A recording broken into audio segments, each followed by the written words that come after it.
नमस्कार, मी केतकी जोशी. या विशेष कार्यक्रमात तुमच्या सगळ्यांचं स्वागत आहे. पुढच्या अर्ध्या तासात आपण बघणार आहोत शैक्षणिक क्रांती नवीन होऊ घातलेली आहे आणि त्याबद्दलच्या सगळ्या घडामोडी. शिक्षण क्षेत्रातली ही एक महत्त्वाची बातमी आहे, कारण तब्बल 34 वर्षांनी शिक्षण क्षेत्रात बदल करण्यात आलेत. तमाम पालक आणि विद्यार्थ्यांसाठी अर्थातच अतिशय महत्त्वाची बातमी आहे.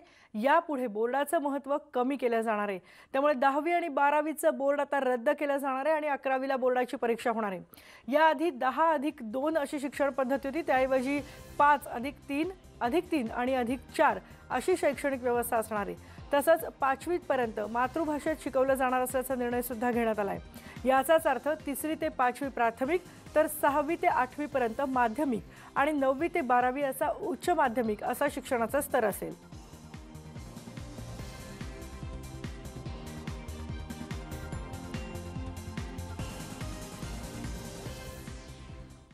या नवीन शिक्षण धोरणाचं नेमकं काय महत्त्व आहे, का हे बदल करण्यात आले, तर याबद्दलच केंद्रीय मंत्री प्रकाश जावडेकर यांच्याशी न्यूज 18 लोकमतच्या वतीनं करण्यात आलेली ही एक्सक्लुझिव्ह बातचीत पाहूयात. केंद्रीय मंत्रिमंडळाने आज नवीन शिक्षण धोरणाला मंजुरी दिली आहे. माझ्यासोबत आहेत केंद्रीय मंत्री प्रकाश जावडेकर, जे पर्यावरण मंत्री. यापूर्वी ते मनुष्यबळ विकास मंत्री होते. आजपासून त्याचं नाव देखील बदललं त्या मंत्रालयाचं, ते शिक्षण मंत्रालयाचं. सर, आपलं स्वागत आहे. 10वी आणि 12वीचा फॉर्म्युला का बदलत आहात आपण? 10वी-12वीचा फॉर्म्युला नाही बदलत आहे. वर्ष 12च आहेत, पण 12 वर्षामध्ये आता 3ऱ्या वर्षापासून काही सुरुवात आहे शिक्षणाचे. म्हणजे अंगणवाड्या या बालवाड्या होतील आणि बालवाड्यांचा सगळा अभ्यासक्रम एक नीट होईल. आणि अभ्यासक्रम नीट झाल्यावर 3 ते 8व्या वर्षी त्या मुलाची कॉग्निटिव्ह स्किल्स कशी डेव्हलप होतील हे पाहिलं जाईल. नंतर 3री ते 5वी त्याला विषय प्रवेश होईल, भाषा चांगली शिकेल. आणि त्याचबरोबर 6वी ते 8वी यात त्याचा विषय खऱ्या अर्थाने निर्णय विषय त्याला याच्यात येतील अभ्यासात. आणि 9वी, 10वी, 11वी, 12वी यामध्ये ते आणखी पुढे विशेष ज्ञान मिळवतील. आणि आता खूप विषयांचा चॉईस देण्यात येणार आहे. त्यामुळे हे सगळं आत्तापर्यंत शिक्षण, जसं मी म्हटलं की काही जण केवळ रोजगारमुखी शिक्षणाची गोष्ट करायची, काही जण केवळ ज्ञान देणाऱ्या शिक्षणाची गोष्ट, पण ज्ञानही पाहिजे, रोजगारही पाहिजे आणि त्याही जोडीला एक उत्तम मनुष्य घडला पाहिजे शिक्षणातून. हे खरं मुख्य टार्गेट आहे आणि त्यासाठी हा सगळा प्रयत्न आहे. मला वाटतं या धोरणावर सगळ्यांनी खूपच 5 वर्ष चर्चा करून केलेलं धोरण आहे आणि याचं निश्चितपणाने लोक स्वागत करतील अशी मला खात्री आहे. पण सर, 10वीचा फॉर्मॅट बदलता का? 10वीत बोर्डाची परीक्षा होता, 12वीत बोर्डाची परीक्षा होत्या, आता फक्त 12वीची बोर्डाची परीक्षा राहणार आहे. नाही, ते असे बारीक सारीक बरेच गोष्टी आहेत. कारण त्याच्यामध्ये परीक्षा तर आम्ही नो डिटेन्शन पॉलिसी राज्यांना सांगितलं आहे की त्यांना अधिकार दिला आहे. त्यामुळे ज्यांना परीक्षा घ्यायच्या नाही त्यांनी डिटेन करायचं आहे ते 9वी पासून परीक्षा घेऊ शकतात. त्यामुळे बोर्ड परीक्षा गेल्या असं म्हणणं योग्य नाही. 3 वर्षाच्या लहान बालकाला शाळेत आणून आपण काय साध्य करतो? नाही, आत्ताही अंगणवाडीत जातो, त्याला खेळण्यातूनच आपोआप त्याची कौशल्य विकसित होतात. हा जगभराचा अनुभव आहे. तेच वय असतं की जेव्हा भाषा आणि कॉग्निटिव्ह स्किल्स ही शिकता येतात. आणि म्हणून त्याचं शाळेत आणणं असा भाग नसून त्याच्या खेळण्याला एक अभ्यासाची जोड आपोआप चांगली मिळते. त्याला इंग्लिश नाही शिकायचं आहे, त्याला स्पेलिंग नाही पाठ करायचं आहे, त्याला बाकीचं लिहायला वाचायला नाही शिकवायचं आहे, त्याला त्याच्या खेळण्यातून त्याच्या कौशल्यात विकास करायचा आहे. सर, 5वी पर्यंत मातृभाषा असो किंवा स्थानिक भाषा असो किंवा प्रादेशिक भाषेत शिक्षण मिळणार आहे. यातून काय वाटतं की एक सर्वांगीण विकास होतो विद्यार्थ्यांचा? निश्चित मातृभाषेतून शिक्षण प्राथमिक स्तरापर्यंत मिळत राहणं यांनी निश्चितपणाने भाषेच्या संबंधितला नाही. तर आज आपण पाहतो महाराष्ट्रात मराठी बोलणारीच मुलं कमी व्हायला लागली. तर ही काही चांगली स्थिती नाही. त्यामुळे त्या राज्याची भाषा व मातृभाषा यामध्ये शिक्षण मिळण्याचा मुलांचा अधिकार आहे आणि बाकीच्या भाषाही शिकायला त्याला परवानगी आहे. त्यामुळे कुठलीही भाषा लादणार नाही आणि कुठलीही भाषा नाकारणार नाही, हे या धोरणाचं वैशिष्ट्य आहे. महत्वाचं म्हणजे सर, लहान मुलांना धड पेन्सिली पकडता येत नाही, अशा वेळी पेन्सिली पकडायला लावतोय. तेच पेन्सिल नाही पकडायची, त्याला ही कौशल्य, त्याच्या हातामध्ये कौशल्य येणं, त्याच्या हालचाली विविध करून घेणं, हा खेळाचं मूळ शिक्षण आहे असं समजा तुम्ही. आणि सर साधारणतः ज्यापासून चर्चा आहे आणि की पालकांनाही शिक्षण देणार आहोत की मुलांना त्यांची बुद्धिमत्ता वाढवण्यासाठी, त्यांची कॉग्निटिव्ह स्किल्स वाढवण्यासाठी हाताची कौशल्य वाढवणं हे महत्त्वाचं असतं. आणि त्या हालचाली त्याच वयामध्ये शिकायला लागतात. त्या शिकवण्याचं हे शिक्षण आहे. हे धडे आणि हे नाही आहे त्याच्यामध्ये. मोठा अभ्यासक्रमात बदल होईल. नाही, अभ्यासक्रमामध्ये योग्य बदल होईल की ज्यांनी उत्तम मनुष्य निर्माण होण्याचाही मूळ मुद्दा राहील आणि ज्ञान सुद्धा चांगल्या पद्धतीने लर्निंग आउटकमच्या आधारावर देण्यात येईल, हा त्यातला बदल आहे. आणि सर अजून ज्या पद्धतीने जसं चर्चा आहे की यासोबत वेगवेगळे विषय घेणार आहे, जसं इंग्रजीसोबत तुम्हाला म्युझिक घेता येईल. यापूर्वी जो सध्या अभ्यासक्रम आहे यात असं नाही आहे की तुम्हाला फॅशन डिझाईन इंग्लिशसोबत घेता येत नाही. असं आहे, सायन्स, आर्ट्स, कॉमर्स म्हणजे आपल्याकडे चिरेबंदी या झाल्या होत्या. तसं नाही, तुम्हाला नवे नवे विषय एकमेकांमध्ये मल्टीडिसिप्लिनरी विषय घेता येतील. हेच तर नवी प्रगती आहे. आणि मला वाटतं हे धोरण सगळ्यांनी वाचावं आणि निश्चित त्याचं स्वागत करतील असं मला वाटतं. धोरण केव्हावर लागू होईल? थँक्यू. धोरण केव्हावर लागू होईल? धोरण त्या वर्षामध्ये लगेच सुरूच होईल. म्हणजे आता अकॅडमिक वर्ष सुरू होईल तेव्हा काही भाग सुरूच होईल. धन्यवाद. हे होते प्रकाश जावडेकर यांनी स्पष्ट सांगितलंय की शैक्षणिक धोरण जे आहे ते यावर्षीपासून बदल होत जाईल, नवीन लागू होईल. आणि महत्त्वाचं म्हणजे जर बघितलं, लहान मुलांच्या हातात आम्ही पेन्सिल देत नाही पण त्याला मनोरंजनातून शिक्षण देतोय, त्यांनी स्पष्ट केलं. नवी दिल्लीहून व्हिडिओ जर्नलिस्ट टोजीसह प्रशांत रामदास, न्यूज 18 लोकमत. अर्थातच या नव्या धोरणावर आता चर्चा व्हायला लागली आहे, प्रतिक्रिया यायला लागल्या आहेत आणि केंद्र सरकारच्या या नव्या शैक्षणिक धोरणाबद्दल कोल्हापूरमधल्या पालक, शिक्षक आणि त्यांच्या संघटनांची नेमकी काय भूमिका आहे याच संदर्भात त्यांच्याशी खास बातचीत केली आमचे कोल्हापूरचे प्रतिनिधी संदीप राजगोळकर यांनी. केंद्र सरकारनं जे शैक्षणिक धोरण जाहीर केलं आहे त्या संदर्भात बोलण्यासाठी माझ्यासोबत कोल्हापूर शहरासह जिल्ह्यातले काही पालक आहेत, त्याचबरोबर शिक्षण क्षेत्रामध्ये काम करणारे पदाधिकारी आहेत, शिक्षक देखील आहेत. त्या सगळ्यांची काय मतं आहेत हे मी जाणून घेणार आहे. 10+2+3 हा पॅटर्न वर्षानुवर्ष सर चालत आला होता, पण आता हाच 5-3-3-4 झाला आहे. काय पहिली प्रतिक्रिया तुमची? मुळात पहिली प्रतिक्रिया अशी आहे की हे जे धोरण आज जाहीर केलेलं आहे ते चुकीच्या वेळेला जाहीर केलेलं आहे. आजच 10वीचा निकाल महाराष्ट्रामध्ये जाहीर झालेला आहे आणि 5-3+3+4 हा जो नवीन पॅटर्न आहे त्याचं प्रबोधन समाजामध्ये व्हायला पाहिजे. कारण 10वीचा निकाल आज जाहीर झालेला आहे आणि नवीन ह्या धोरणानुसार पुढच्या वर्षी पुन्हा बोर्डाची परीक्षा घ्यावी लागणार आहे आणि त्याचं नियोजन महाराष्ट्र शासनाकडे किंवा केंद्र सरकारकडे काहीच नाही आहे. माझ्या माहितीप्रमाणे सगळे जुने बोर्ड रद्द केलेले आहेत. हे करत असताना नवीन कशाची तयारी न करता आपण हे चुकीच्या पद्धतीनं धोरण जाहीर केलेलं आहे ते स्थगित ठेवलं पाहिजे. याचं प्रबोधन संपूर्ण राज्यामध्ये, देशामध्ये व्हायला पाहिजे. त्यासाठी राज्य शासनाची आणि केंद्र शासनाची एक समन्वय समिती गठीत केली पाहिजे आणि याचा मग अंमलबजावणी कशी करायची याबाबतला निर्णय घेतला पाहिजे. आणि त्यामुळे एक शिक्षक संघटना म्हणून आमचा या ठिकाणी आजच्या या धोरणाच्या जाहीर करण्याच्या विषयाला विरोध राहणार आहे. तुम्ही काय सांगाल? शैक्षणिक व्यासपीठ संघटना आहे, सगळ्या क्षेत्रात कार्यरत आहे शिक्षणाच्या बाबतीत कोल्हापूरमध्ये, तुमची काय नेमकी भूमिका आहे? मी SD लाड अध्यक्ष कोल्हापूर जिल्हा शैक्षणिक व्यासपीठ की जी संघटना बालवाडीपासून ते उच्च प्राथमिक आणि महाविद्यालयीन स्तरावरील शिक्षकांची संघटना आहे. प्रामुख्यानं हा जो आज मसुदा जाहीर केलेला आहे अतिशय घाईगडबडीत केलेला आहे. 5-3-2-3 असा जो जाहीर केला आहे ह्याच्यामध्ये पूर्वीपासून 6 ते 14 वयोगटाचा उल्लेख असायचा. आता 5 पासूनचा उल्लेख केलेला आहे, परंतु 3 ते 5च्या विद्यार्थ्यांचं काय त्याचा याच्यामध्ये उल्लेख असणं गरजेचं आहे. संपूर्ण देश आज कोरोना-19ला सामोरं जातोय. या मंत्री तर जावडेकर तर म्हणतात की स्किल डेव्हलपमेंट होईल मुलांचं यामुळं. असं काय नाही, असं घाईगडबडीनं अभ्यासक्रम किंवा शैक्षणिक धोरण जाहीर करून कधीही स्किल डेव्हलप होणार नाही.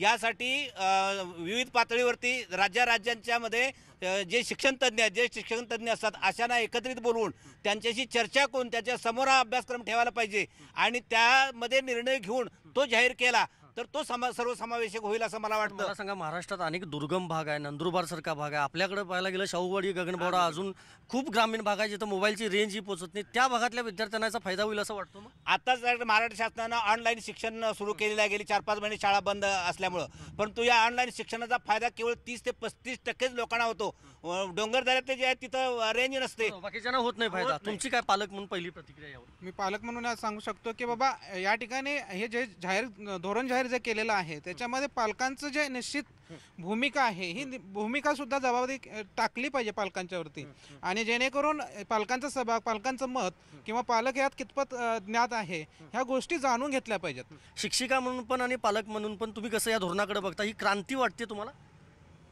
क्रांती म्हणता येणार नाही, कारण क्रांती म्हणायला गेलं तरी दोन्ही बाजू त्याच्यामध्ये आपण विचार करणार आहोत. त्याचबरोबर आज जो घाई गडबडीत जो मसुदा जाहीर झालेला आहे त्याच्यामध्ये मुलांची मानसिकतेचा विचार केला, मगाशी मी म्हटलं तसं, खूप अत्यंत गरजेचं आहे. धोरण तर जाहीर केलं आहे केंद्र सरकारनं, मात्र याची अंमलबजावणी करताना किंवा निर्णय घेताना पालक, विद्यार्थी, शिक्षक, त्यांच्या संघटना या सगळ्यांना विचारूनच पुढचा सगळा जो निर्णय आहे तो घ्यावा अशी मागणी पालकांची आणि शिक्षकांची आहे. संदीप राजगोळकर, न्यूज 18 लोकमत, कोल्हापूर. तर या नव्या शैक्षणिक धोरणामध्ये प्राकृत आणि पाली भाषांचा देखील समावेश करण्यात आला आहे. वयाच्या 3ऱ्या वर्षांपासूनच मुलाला आता शाळेत प्रवेश मिळणार आहे. या सगळ्याच बदलांबाबत आमचे प्रतिनिधी प्रशांत बाग यांनी शिक्षणतज्ञ दिलीप फडके यांच्याशी केलेली ही बातचीत. हे नवीन धोरण सगळं समोर आलंय. प्राकृत आणि पाली भाषांचा समावेश, नेमका त्याच्यावर जो काही जोर देण्यात आलेला आहे, कसं बघताय तुम्ही याच्याकडे? यातनं काय साध्य होणार आहे? मुळामध्ये असं लक्षात येत आहे की या शिक्षणाच्या धोरणामध्ये भाषा हा एक खूप महत्त्वाचा घटक मानलेला आहे. त्याच्यामध्ये 2 स्तरावरती आपल्याला विचार केलेला पाहायला मिळतो. 8 भारतीय भाषांच्या संवर्धनाकरता वेगळ्या प्रकारची योजना करण्याचा प्रस्ताव त्यांनी या शैक्षणिक धोरणात केलेला आहे, ज्याच्यामध्ये बंगाली आहे, पंजाबी आहे, तमिळ आहे, मराठी आहे, या रिजनल लँग्वेजेस आहेत आणि ज्याच्या संवर्धनाची आता गरज आहे. त्यामुळे भाषा हा केवळ एक विषय न मानता संस्कृतीचा केंद्रबिंदू मानून भाषेच्या अभ्यासाला महत्त्व देण्याची एक नवीन विचारसरणी किंवा एक अत्यंत स्वीकारार्ह पाऊल, एक अत्यंत स्वागतार्ह पाऊल या शिक्षण धोरणाने आखलेलं आहे असं आपल्याला म्हणता येईल. खरोखर अनेक साहित्य यामुळे समोर येऊ शकतं आणि आपल्या देशामधली जी मूळ संकल्पना आहे ती जगामध्ये रुजू शकते असं तुम्हाला वाटतंय? नक्की. आता वैदिक गणितासारखा विषय आहे तो संस्कृतमध्ये आहे, किंवा बुद्ध विषय किंवा बुद्ध तत्त्वज्ञानातल्या अनेक गोष्टी ज्या आजच्या व्यवहारामध्ये उपयोगाला येतील अशा प्रकारच्या, ज्या चीनमध्ये किंवा जपानमध्ये अभ्यासल्या जातात, त्या भारतामध्ये आता अभ्यासातनं बाजूला पडल्या. तमिळ भाषेमध्ये आपण जर म्हटलं तर थिरुवेल्लूरचं कुलूर हे कुरल अभ्यासामध्ये नाही आहे, पण तमिळ टिकवणं, मराठी टिकवणं, पंजाबी टिकवणं, बंगाली टिकवणं हे एका बाजूने करत असताना दुसऱ्या बाजूने या प्राचीन भाषा ज्या आहेत ज्याच्यामध्ये आपला ज्ञानभांडार आहे. पिढी बदलण्याचा जो कालावधी आहे तो अत्यंत कमी झाला आहे, पण याच पार्श्वभूमीवर 3री पासून म्हणजे की मुलांना शिक्षणाची सक्ती किंवा शिक्षण त्यांना अनिवार्य होत आहे, हे कितपत योग्य आहे? याने काय साध्य होणार आहे? पूर्व प्राथमिक किंवा बालवाड्या हा जो भाग आहे याला आत्तापर्यंत कुठलंही सरकारी नियंत्रण, सरकारी रेकग्निशन नाही. बालवाड्या ही अपरिहार्यता आहे, लोकांनी ती स्वीकारलेली आहे. मग आपल्या नियंत्रणाच्या बाहेर बालवाड्या ठेवण्यापेक्षा बालवाड्यांवरती नियंत्रण आणण्याचा एक अत्यंत चांगला प्रयत्न पहिल्यांदा होतो आहे. म्हणजे फॉर द फर्स्ट टाईम असं सरकारने आपल्या धोरणामध्ये बालवाडीचं देखील धोरण ठरवणं अतिशय महत्त्वाची गोष्ट आहे. आता ते एक्सप्लॉयटेशन बंद होईल. नवीन पॉलिसी ही बालवाडीपासूनच इम्प्लिमेंट होती आहे, त्यामुळे ॲटोमॅटिकली बालवाड्यावरती कंट्रोल आला. मग बालवाड्यांमध्ये काय शिकवावं, तिथे किती फी चार्ज करावी, तिचं धोरण कसं असावं, या सगळं आता नवीन पॉलिसीच्या अंतर्गत ठरवलं जाईल. त्यामुळे हे अत्यंत चांगलं आहे. आणि मुलांना 3ऱ्या वर्षीपासून काय शिकवायचं, पूर्वी घरात माझ्या आजोबा होते शिकवणारे, आज्या होत्या, आता त्या राहिल्या नाहीत. त्यामुळे मग शाळांमध्ये मुलांनी काय शिकावं याचं धोरणसुद्धा कुणीतरी केंद्राने ठरवलं पाहिजे. ते या धोरणामध्ये ठरवलं आहे. पहिल्यांदा ही चांगली गोष्ट घडलेली आहे. अनेक अशा गोष्टींची सुरुवात केलेली आहे आणि त्या सुरुवातीच्या आधारावर हे शैक्षणिक धोरण निश्चित केल्याचं प्राध्यापक शिक्षणतज्ञ अर्थात दिलीप फडके सर यांचं ठाम मत आहे. व्हिडिओ जर्नलिस्ट हेमंत बागुलचा प्रशांत बाग, न्यूज 18 लोकमत, नाशिक. यानंतर आपण इथे एक ब्रेक घेतोय. ब्रेकनंतर पुन्हा बघणार आहोत आणखी काय काय प्रतिक्रिया या शैक्षणिक क्रांतीवर ऐकायला मिळत आहेत.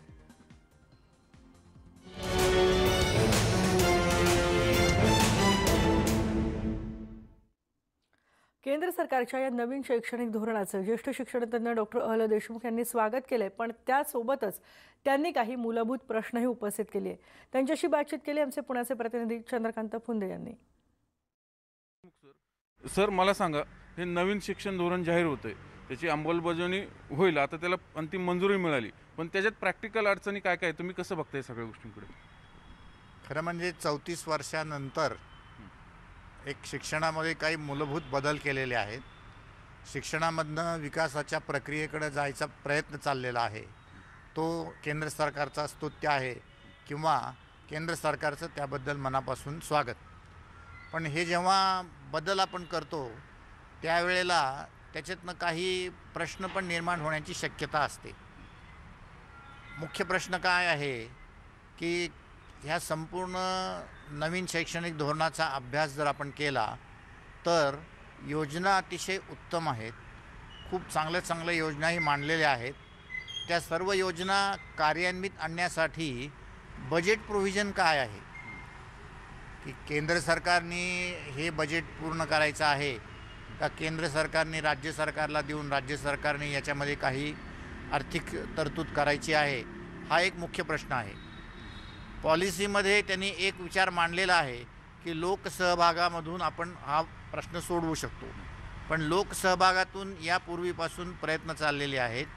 त्यामुळं याला लागणारे पैसे आणि लोकसहभाग याचं गणित कधीही जमण्याची शक्यता नाही. हे झालं बजेटचं, पण दुसरा एक 2 मुद्दे आहेत. त्यांनी 3ऱ्या वर्षानंतरच मुलांना शाळेत म्हणजे घरातून बाहेर काढले शाळेसाठी आणि वरनं 5वीपर्यंत मातृभाषेची सक्ती केलेली. हे याच्यातनं नेमकं साध्य काय करायचं आहे दोन्ही गोष्टीतनं सरकारला? हा एक तर काय आहे की पहिल्यापासून आपल्याकडं पूर्व प्राथमिक शिक्षण आहे. पूर्व प्राथमिक शिक्षण 3, 4 आणि 5 या वयोगटात आहे. त्यानंतर पहिली आणि दुसरी 6वी 7 म्हणजे पहिली दुसरी 6 आणि 7 वय. आता मला सांगा की 3 वर्षापासून पूर्व प्राथमिक शिक्षण पूर्वी आहेच. त्यामुळं आत्ता 3 वर्षाच्या मुलाला ते शाळेमध्ये आणत आहेत असं नाही.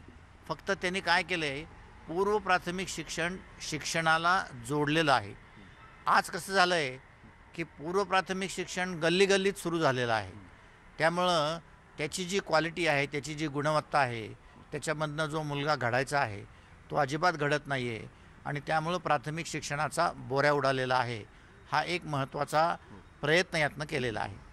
दुसरा प्रश्न तुम्ही अतिशय महत्त्वाचा विचारलेला आहे की इंग्रजीचं काय करायचं. आत्ता आपल्याकडे इंग्रजी माध्यमाच्या शाळा आणि मराठी माध्यमांच्या शाळा अशा 2 प्रकारच्या शाळा आहेत.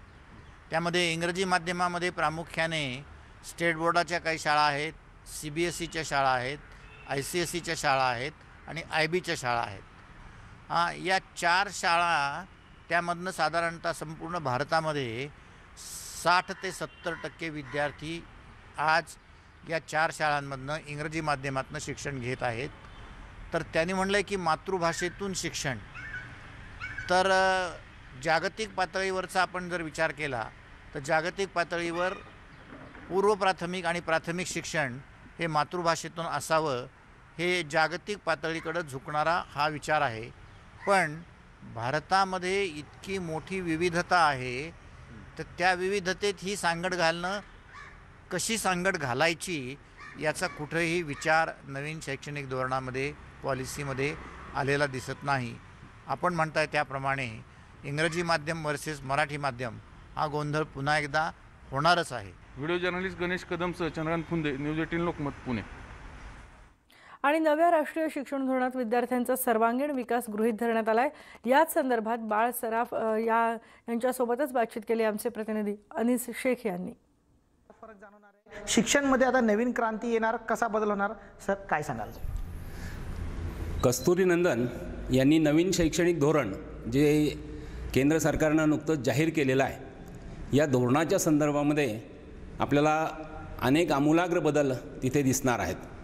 यामध्ये प्रामुख्यानं +2 स्टेज जी आहे, म्हणजे सुरुवातीला जे धोरण होतं किंवा आकृतीबंध होता तो 10+2+3 हा पूर्णपणे रद्द होऊन 5+3+3+4 अशा प्रकारचा नवीन आकृतीबंध हा येऊ घातलेला आहे. आणि त्यामुळं जुन्या काळामध्ये इयत्ता 11वी ही जी बंद झाल्यानंतर ती 10वीला आणि 12वीला अशा प्रकारचे 2 बोर्ड तिथे तयार झाले. हे दोन्ही बोर्ड हे भविष्यकाळामध्ये रद्द होतील आणि त्यामुळं अनेक समस्या निर्माण होतील असं मला वाटतं. या संदर्भामध्ये आपल्याला जाणून घेत असताना +2 स्टेजमध्ये जे प्राध्यापक आहेत या प्राध्यापकांना माध्यमिक शाळेमध्ये सामावून घ्यावं लागेल. ज्या ठिकाणी माध्यमिक शाळांना कनिष्ठ महाविद्यालय जोडली गेलेली आहेत या शाळांमध्ये त्यांचा समावेश केला जाईल आणि ज्या वरिष्ठ महाविद्यालयामध्ये कनिष्ठ महाविद्यालये चालू केलेली आहेत त्यामध्ये देखील एक वर्ग कमी होणार आहे आणि त्या ठिकाणी पात्र असलेले म्हणजे UGCनं जी शैक्षणिक अर्हता दिलेली आहे सेट नेट किंवा PhD अशी शैक्षणिक पात्रता असलेल्याच शिक्षकांना हा वरिष्ठ महाविद्यालयामध्ये सामावून घेण्याची तरतूद तिथे केलेली आहे. आणि या सगळ्या याच्यामध्ये अनेक प्रश्न निर्माण होतील. ज्यावेळेस +2 स्टेज ही सुरू झाली त्यावेळेसपासून अनेक यक्षप्रश्न आज देखील अनुत्तरित आहे. या बदलामुळं देखील अनेक प्रश्नांना सामोरं जावं लागणार आहे. आघाडीनं ट्रॅक बदलल्यानंतर जो खडखडाट होतो तशा प्रकारचा खडखडाट नक्की या निमित्तानं आपल्याला पाहायला मिळेल. पण मला वाटतं महाराष्ट्र शासन आणि UGC यांच्यामध्ये समन्वय असल्यामुळं या संदर्भामध्ये प्रश्नांना नक्कीच उत्तरं मिळतील. त्यानंतर स्वायत्ततेच्या संदर्भामध्ये देखील आपल्याला अधिक विचार करावा लागेल. व्हिडिओ जर्नलिस्ट राजसे, न्यूज 18 लोकमतसाठी अनिश शेख, मावळ. तब्बल 34 वर्षांनी हे सगळे बदल शिक्षण क्षेत्रात होतात. अर्थातच यावरच्या भरपूर प्रतिक्रिया आपल्याला ऐकायला यानंतरही मिळणार आहेत. पण सध्या आपण इथेच थांबतोय आणि ताज्या घडामोडींसाठी पहा फक्त न्यूज 18 लोकमत.